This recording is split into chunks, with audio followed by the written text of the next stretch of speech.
Grace means nothing to a whole lot of people.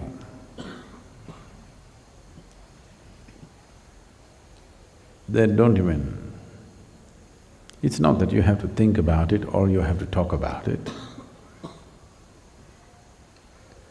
It is just that if you're too full of yourself, only if you're too full of yourself, you can be unconscious of grace.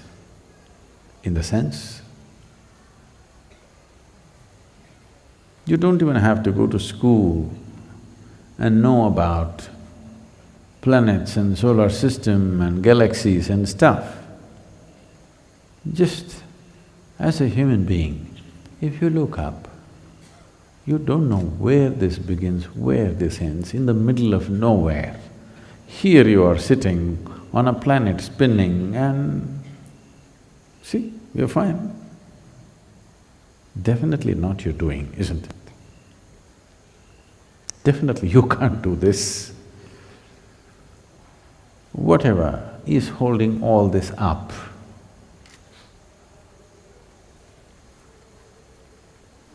one title for it, grace. Now, whether you're available to it or not is the question. When we say grace, we are not looking at a certain kind. We are looking at that which is the basis of everything. Because you do not know how this solar system is held in place. You do not know how the whole universe is held in place. You do not even know how you happened, really. How so many cells are staying together and make your life happen, you don't really know. You have explanations and explanations, but you don't know. If you knew, you would create one right now. If you knew exactly how, we would make it, isn't it? So, when there is so much that you do not know and everything is still happening great, obviously, it's not an accident. So whatever is making all this happen, that energy, that force, we call it grace. But now the question is about making yourself available. If you have a stuffy nose, the flower means nothing to you. If you're blind, light means nothing to you. If you're insensitive, nothing means anything to you. So, it is a question of becoming sensitive. Most people are ego-sensitive. They're not life-sensitive. Right now, you have to be cautious about what to say and what not to say to a whole lot of people because they're horribly ego-sensitive. For everything, they will crash within themselves. First of all, you create one illusion. Then you create another illusion of it falling and rising. It's a very bad game. You must be disillusioned soon. If you're truly disillusioned, absolutely, you will always be available to grace. If you have no illusions of your own, you will wonder about everything. How can you not wonder? About everything, about your very existence. If you have no conclusions in your mind about anything, simply here, you will be soaked in grace. Even now you are, but you cannot enjoy it unless you're conscious, that's all. It will not work for you because you're not conscious. It is working for you, but still you cannot fully benefit from that. See, it is a fact, a medically established fact. If two people eat the same food, both of them will not get the same nourishment. Exactly same food, two people eat, they will not get the same level of nourishment because it depends on your ability to draw sustenance from that. So to develop this capability. All of us are in grace, but to develop the capability to draw sustenance from that, so that this life becomes an expression of that grace. See,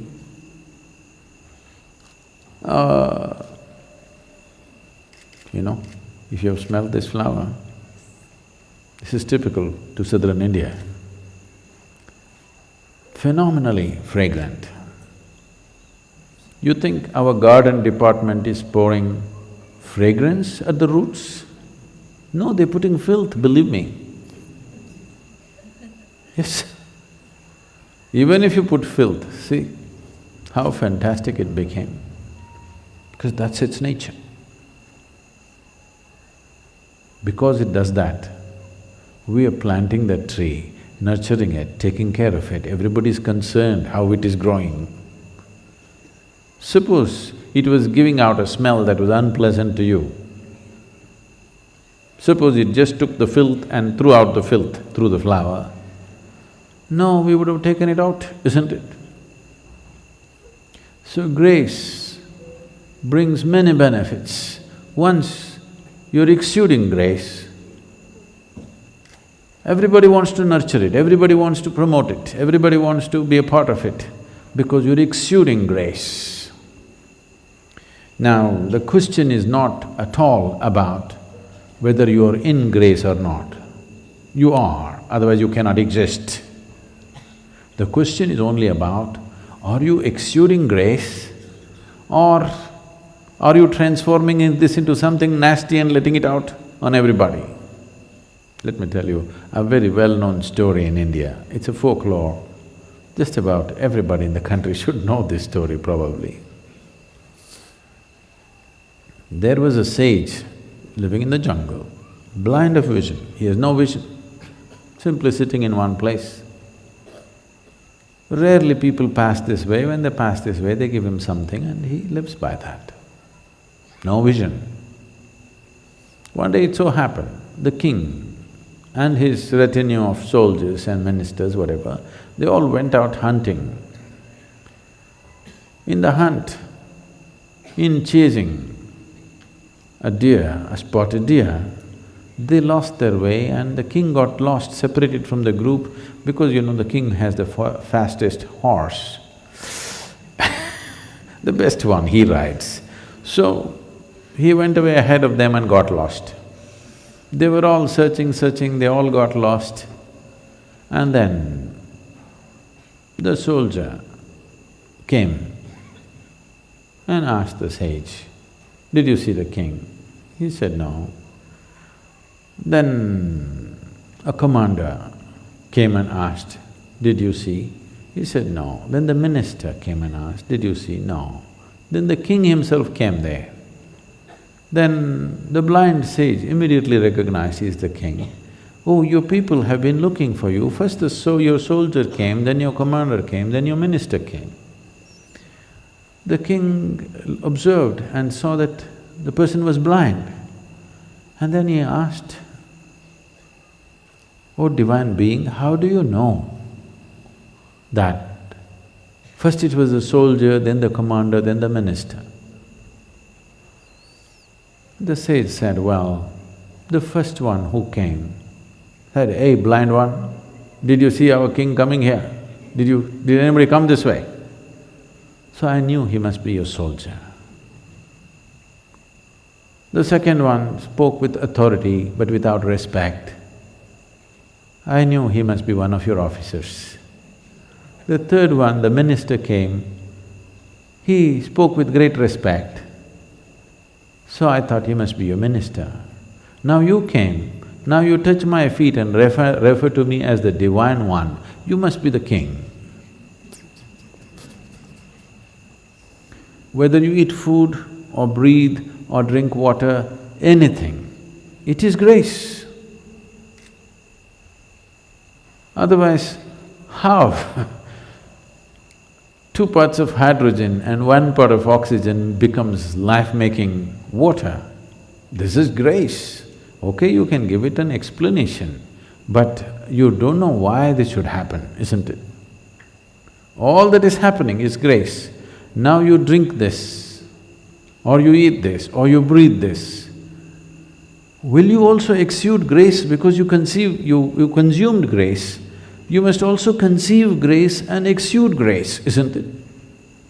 But unfortunately, people take in fantastic things into themselves, turn it into nasty nonsense and lets it out. But look at the tree. You give it filth, it gives out fragrance. It's time. If you learn the way of the tree, if you learn the way of the rock, you will exude grace. So the question is not whether you are in grace or not. Definitely every creature is in grace. Are you capable of exuding the grace that you consume? That's the question.